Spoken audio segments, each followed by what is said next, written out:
All right, Royal Rumble 2017. I was somewhat disappointed with the way the Rumble ended, but at the same time, it wasn't the disaster and it wasn't the nightmare that it could have been. Was as bad as 2014 and 2015. Definitely not. I really felt like there was a nice little swerve at the end of this Rumble. I thought the WWE was kind of slick there. But, with this pay-per-view, it's really tough. It's tough to be unpredictable. And then it's tough to, satisfy the fans and get them excited about WrestleMania. So, I don't think the winner of the Rumble is going to get anyone excited about what we're possibly going to get at WrestleMania. So that's somewhat of a problem there. But overall, I thought this was a good show. You had some good to great matches on the undercard. The Rumble was, I would say the Rumble was good, but not great. Definitely had its moments. It was definitely boring at some points. There was definitely a lack of creativity, I thought, throughout the whole night, for the most part. But let's get right down to it. We had Charlotte taking on Bayley, the opener, the women's championship. Definitely, this is one of the best, probably the best women's one-on-one championship match in Royal Rumble history. There's not anything that I could think of that probably comes close to this. But Charlotte looked strong here. She really played a great heel, very dominant, a lot of rest holds. Bayley played a great underdog. It was good, but not great. I'm not as high on the women's division as everyone else is right now, but it is what it is. Charlotte moves on to WrestleMania as the champion.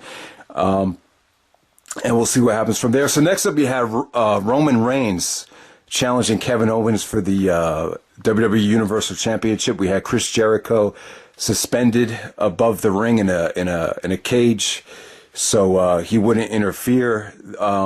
Looking back on it, this was just a way to take your mind off of Braun Strowman interfering. So Strowman interferes and costs Roman Reigns the championship. I'm sure a lot of people were excited about it. But I'm not so sure that this is going to be a WrestleMania type of match. This might be a match that they just kind of use at the Fastlane pay-per-view to make Roman Reigns look strong heading into WrestleMania. So I think it's still a possibility that Roman might eventually end up challenging for the world title. But I'm not sure what they're doing with Roman Reigns right now. Obviously, he's going to play a huge part in WrestleMania. He got a lot of heat tonight. The guy is definitely the most hated guy in the company, even though I think he did win. He actually won most hated wrestler in PWI magazine as a babyface. So that's something to say. But Owens and Reigns, the actual match was a great effort. I wouldn't say it was a great match. Owens went through a lot of punishment here. There was some creative hardcore spots. It was a no DQ match. So Roman Reigns delivered a lot of punishment to Owens. You saw Owens actually do a frog splash through a table. He actually set up like a pyramid of chairs. And God, like every time Owens, sets up multiple tables or multiple, like he always does these matches where he's setting up all these, foreign objects onto the outside. He's been doing this since he was in Ring of Honor. And every time he does it, he's the one that ends up taking the bump,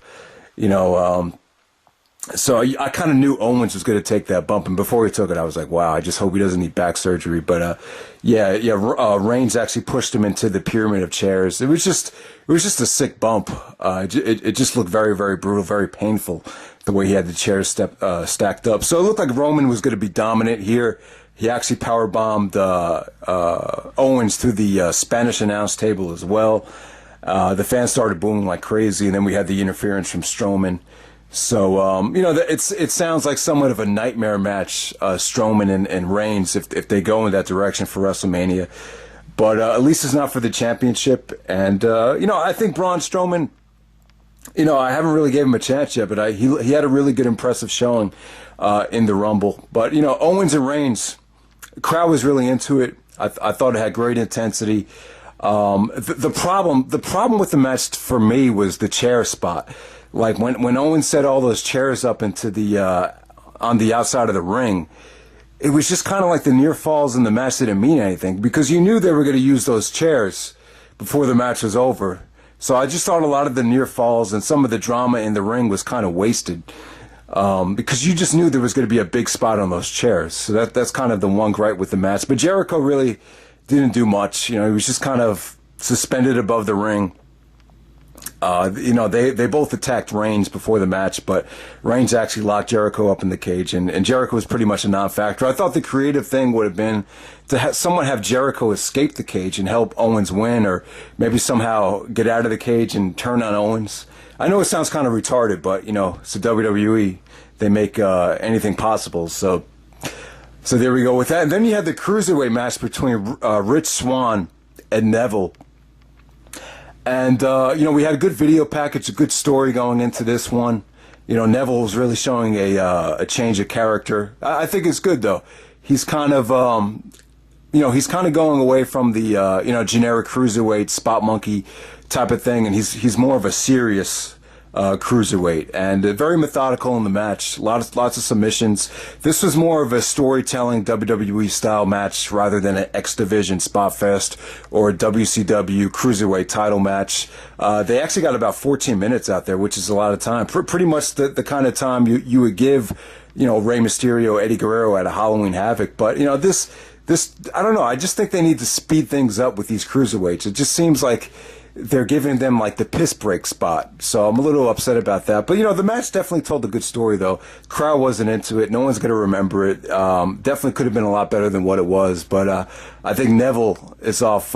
Neville won the championship, and I think he's going to, bring a lot of credibility to the division because, he's really redefining his character and himself right now. So that's a good thing. So next up, you had John Cena taking on AJ Styles for the WWE Championship here. And this was good, man. This was awesome. This was definitely their best match yet. The final match, probably the final match to their trilogy. Each and every match got better, from Money in the Bank to SummerSlam to here at the Rumble. I just thought you had some really, really impressive feats of strength from Cena. Cena just looked even bigger here. He looked like he'd been putting a lot of time in the gym, lifting heavier. There was actually like an Incredible Hulk spot where, like Cena started getting mad and like you could see like the veins and the muscles popping out of his arms. So that was kind of weird. But, I just definitely had some great spots with, AJ countering the Cena leg drop into a power bomb. Cena did some deadlifts to some of AJ's submissions. Obviously a lot of attitude adjustments. AJ kicked out of the attitude adjustment off the top rope. And the ending was just beautiful here.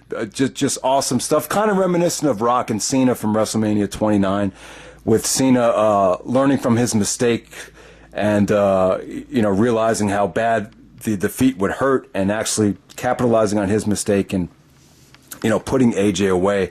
So AJ hit the Styles Clash and was going for the phenomenal forearm, just like he did at SummerSlam. But Cena saw it coming, countered the phenomenal forearm into the attitude adjustment, and he gave him, I guess he gave him maybe 2 attitude adjustments in a row just to ensure the victory. The ending came off great because Cena rolled through the second attitude adjustment and brought him back up again. I just thought it came off really well. So this is definitely an awesome match. I could see some of the very strict smart marks not liking this match due to the near fall overkill. That's kind of become Cena's forte, is for these matches to go into severe near fall overkill. But just Cena and Styles, they had a great trilogy. This is a perfect way to end it. I really wanted to see Cena. If Cena was going to win this match, which Cena did retain, it's not the worst thing in the world. I was really hoping that Samoa Joe would win the Rumble, and then we get Samoa Joe, John Cena at WrestleMania. I thought that would have been a really refreshing WrestleMania main event. But the Royal Rumble is tough, man, because it's usually someone. It usually has to be someone that has earned it, that has been with the company for a while, someone that's established. Vince McMahon doesn't like to give, new guys the Royal Rumble victory. So it's the way it is. It's not like King of the Ring where you're trying to build a new star. The WrestleMania main event spot's on the line. So that really kind of puts an X on the whole thing. But, Cena's the champion now. You have Cena and Kevin Owens possibly heading into WrestleMania as the champions. As far as the Royal Rumble match goes, Jericho is probably the MVP. He was in there the whole time, pretty much, over an hour. Braun Strowman looked dominant, like I said, so he looked really dominant. Sami Zayn came out there early. You know, Zayn, Ambrose, The New Day, all those guys look great. There were some creative spots with Randy Orton and the Wyatts. You know, Brody Lee, what's his name again? Luke Harper, the Wyatt. He actually turned on Bray, but as he was going to give him Sister Abigail, Orton hit the RKO. I thought that was a creative spot. Orton actually hit Sami Zayn with an RKO off the top rope. You can see that coming from a million miles away, but that was pretty cool. Trying to think if there was anything else interesting in the beginning. There was parts of this Rumble where I just felt like it was really dragging, and whenever it did start to drag, around the time Apollo Crews came out, you heard a huge Goldberg chant. There was a lot of Goldberg chants throughout the whole night. So Brock came out first, F5 the crap out of everyone.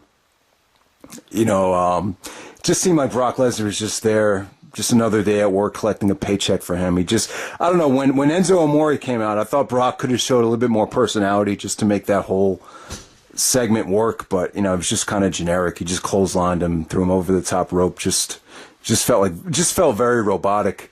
I'll give Goldberg credit, though. You know, I think Goldberg looks in great. He looks in better shape now than he did in 2003. He's pretty over. He's coming out with a lot of intensity. He looks in good shape. It's kind of tough to judge his wrestling ability because he's never out there for more than 2 or 3 minutes.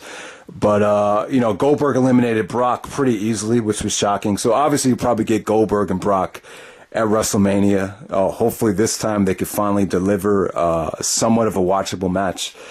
But I thought Goldberg and Lesnar at Survivor Series, I thought the booking was somewhat different, and I thought they made the right decision there. I think it's good to have a squash match from time to time. Undertaker eliminated Goldberg. I really wouldn't mind seeing Goldberg and Undertaker. I think that's a possibility. Maybe you could do Goldberg and Brock at Fastlane, kind of have that main event the show and kind of get it over with. But who knows what's going to happen there. So the swerve of the night was number 30 not being Samoa Joe. Obviously, Kenny Omega staying in New Japan. Maybe Finn Balor returns at number 30. Maybe The Rock comes out at number 30 just to, you know, bring some life to the Rumble. But no, they have Roman Reigns come out at number 30, and there was a huge "This is bullshit" chant.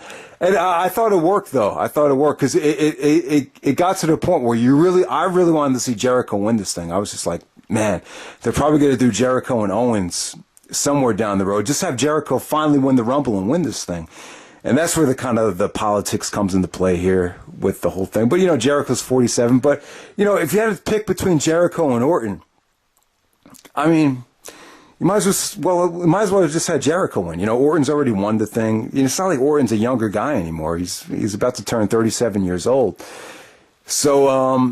So there we go with that. We have Roman Reigns came out, and you know, I didn't really mind Orton winning. You know, compared to Roman Reigns, Randy Orton might as well be Kurt Angle. So it wasn't an awful ending. You know, Orton and it came down to Bray, Orton, and Roman Reigns. I can't remember the exact way, but Orton eliminates Reigns to win the Royal Rumble. Now, automatically, you think you have Randy Orton versus Bray Wyatt at WrestleMania. You know, you would expect Bray Wyatt to win the championship at the Elimination Chamber, and then boom, you have Orton and Wyatt at WrestleMania. I don't think that's what's going to happen. I'd even prefer to see Orton and Cena again in the main event of WrestleMania over that. But yeah, I mean, with Randy Orton as the winner of the Rumble, I mean, you really don't have a lot of interesting choices. It's either Bray Wyatt or John Cena. You could possibly have Orton go over the Raw and challenge Owens, which wouldn't be terrible, but it's not really on the list of dream matches you want to see, you know, Kevin Owens in right now. You know, I just don't know what you can do there. I mean, the only interesting thing I could think of on SmackDown would be to have AJ Styles somehow win the championship back, and then you do Orton and AJ at WrestleMania, which wouldn't be terrible. You know, that's somewhat of a dream match. But, you know, Randy Orton at this stage, you know, recovering from all the shoulder injuries, he's gotten older. I just don't think he was on anyone's radar. I didn't even know he was going to be in this Royal Rumble. Haven't been paying attention too much to SmackDown. But if you really think about it, it does make sense. He's been taking such a back seat since he came back. this whole thing with being involved with the Wyatt family, just becoming like a Wyatt and taking orders from Bray Wyatt, it just something didn't seem right about it. And I guess part of the agreement was, hey, Randy, if you could just, suck it up and sit through this, eventually you're going to win the Royal Rumble. We're going to surprise everyone. So it was surprising, for Orton to win the Rumble at this point in his career. Very, very surprising. He had just won the Royal Rumble in 2009, which doesn't feel like it was that long ago. And at the same time, Randy Orton has an awful track record at WrestleMania. I mean, he hasn't delivered at WrestleMania. I mean, you put him in the main event of WrestleMania 25 against Triple H in the main event. The result is not the worst WrestleMania main event of all time, but probably the most disappointing and the flattest WrestleMania main event of all time. Orton just hasn't had a lot of great matches at WrestleMania. He just hasn't. So I'm not sure what the WWE is going to do. I'm sure everyone's in panic mode right now. But we'll wait and see what they could do. It doesn't mean that WrestleMania is going to be awful. My biggest disappointment was that you didn't get Samoa Joe out there. I was really hoping that Joe would come out. Joe could really. There's just so many great matches you could put Joe in. Joe versus Lesnar, Joe versus Cena, Joe versus AJ. The Kenny Omega thing was a huge letdown for me too, because everyone was speculating about how Kenny Omega is going to come to the WWE. And this is the one occasion where I thought, Omega winning the Rumble would just be the perfect way to debut in the WWE. It just would have been perfect, because he had so much momentum. He got the critic of all critics to mention the number 6, as in 6 stars for a match. I mean, how much momentum could you have coming in? And I saw the Wrestle Kingdom main event between Omega and Okada. It was fucking phenomenal. It's the kind of match where even if you don't like wrestling, you'd have to admit that was fucking amazing. So yeah, that's somewhat disappointing that Omega wasn't there. The problem is you get yourself so hyped up and so so excited for the Rumble when you think about what it could be, and then it always ends up being, for the last couple of years, it always ends up being somewhat of a letdown. I thought the Goldberg and Brock stuff was kind of uncreative at the end, but I would agree though, people did get excited to see Goldberg out there. It wasn't awful. I think Undertaker and Goldberg is definitely a possibility as well. Roman Reigns and Undertaker's a possibility. Kevin Owens and Chris Jericho. You would think that might happen. If that's gonna happen, then I think Jericho should have been the one to win the Rumble. I think everyone would have been happy with Jericho winning. See, Orton winning just makes it feel like it's very politically driven. It really does. So we see what happens. I'm still looking forward to WrestleMania. Kurt Angle won't be there, but more excited about Kurt Angle's Hall of Fame speech than probably anything on WrestleMania. Yeah, even Nakamura not showing up. There's just so many guys in NXT that I want to see wrestle, and I just don't know what's up. Austin Aries as well. Why is he on commentary? I don't know. There's just so much talent that they have, and I'm almost at the point right now where I'd rather see the talent stay on the Indies than be in the WWE, because at least you know what you're going to get on the Indies, and so it's just somewhat of a frustrating time. It'd be nice if the WWE can at least put in an effort to make a WrestleMania somewhat on the same level as a New Japan Wrestle Kingdom type of quality show. But I just don't think it's going to happen anytime soon. I'm just not really confident in it. But congratulations to Randy Orton, surprising winner. We'll see what the WWE can do. Hopefully they can put Orton in an appealing WrestleMania main event, because Orton's not a bad wrestler. I just think he's had his time in the sun. I think he's accomplished everything. I just think there's so much talent out there that's ready to break out. I just see it as somewhat of a wasted opportunity. But to me, Orton winning is a little bit better than having Undertaker win or having Roman Reigns win again. So we'll see what happens, guys. Hope you enjoyed the review, and take care.